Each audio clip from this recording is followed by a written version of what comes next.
Hello friends, இன்றைக்கி ரொம்ப முக்கியமான ஒரு வீடியோ தான் பார்க்க போகிறோம். இப்போ பார்த்தீங்கன்னா நம்மளோட ஜென்ரேஷனில் ஒரு பெண் கன்சீவ் ஆகுறதே ரொம்ப ஒரு போராட்டமாக இருக்குது. மேரேஜ் ஆகி நிறைய வருஷம் ஆகுது, இன்னும் குழந்தை இல்லைன்னு யாரும் ஃபீல் பண்ண வேணாம்.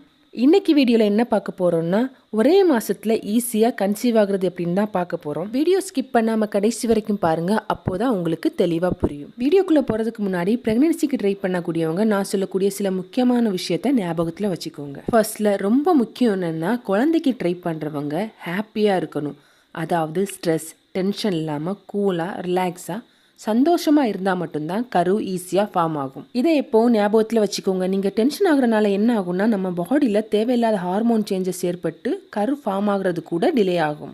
செகண்ட் என்ன பார்க்க போகிறோம்னா, தண்ணி நிறைய குடிக்கணும். உங்களோட பாடி ஹீட் ஆகாமல் பார்த்துக்கிறது ரொம்ப முக்கியமான ஒரு விஷயம். நம்மளோட பாடி ஹீட் ஆனாலே கரு உருவாகக்கூடிய ப்ராசஸ் டிலே ஆகும்னு சொல்கிறாங்க. ஸோ நிறைய தண்ணி குடித்து உங்களோட உடம்பை குளிர்ச்சியாக வச்சுக்கிறது ரொம்ப நல்லது.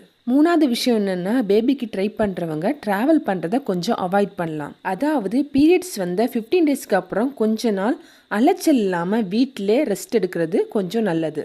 அடுத்து ரொம்ப முக்கியமான ஓவுலேஷன் பற்றி தான் பார்க்க போகிறோம்.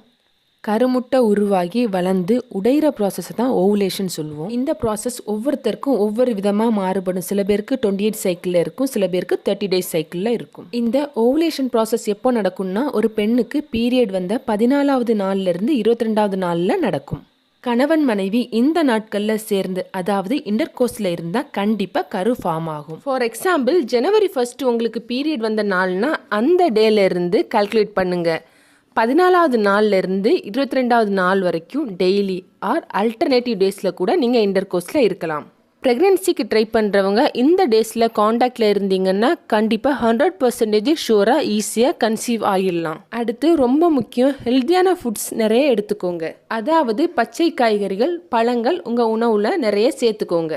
உணவே மருந்துன்னு சொல்லுவாங்க. நம்மளோட ஹெல்த்தை நாம தான் பார்த்துக்கணும். நம்ம ஹெல்த்தியாக சாப்பிட்டோம்னா எல்லாமே நல்லதாக நடக்கும். ப்ரெக்னென்சிக்கு ட்ரை பண்ணுற ஒவ்வொருத்தரும் ஹாப்பியாக, ஹெல்த்தியாக, ஸ்ட்ரெஸ் ஃப்ரீயாக இருங்க. கண்டிப்பாக ஈஸியாக கன்சீவ் ஆகிடலாம். உங்களுக்கு இந்த வீடியோ கண்டிப்பாக யூஸ்ஃபுல்லாக இருந்திருக்குன்னு நினைக்கிறேன். வீடியோ பிடிச்சிருந்தா மறக்காமல் லைக் போடுங்க. அப்படியே உங்களோட ஃபீட்பேக்கை கமெண்டில் சொல்லுங்கள். உங்களோட ஃபீட்பேக் தான் நெக்ஸ்ட் வீடியோ போடுறதுக்கு நல்ல ஒரு மோட்டிவேஷனாக இருக்கும். அப்படியே உங்கள் ஃப்ரெண்ட்ஸ் எல்லாருக்கும் ஷேர் பண்ணுங்கள். யாருக்காச்சும் யூஸ்ஃபுல்லாக இருக்கும். தேங்க்யூ.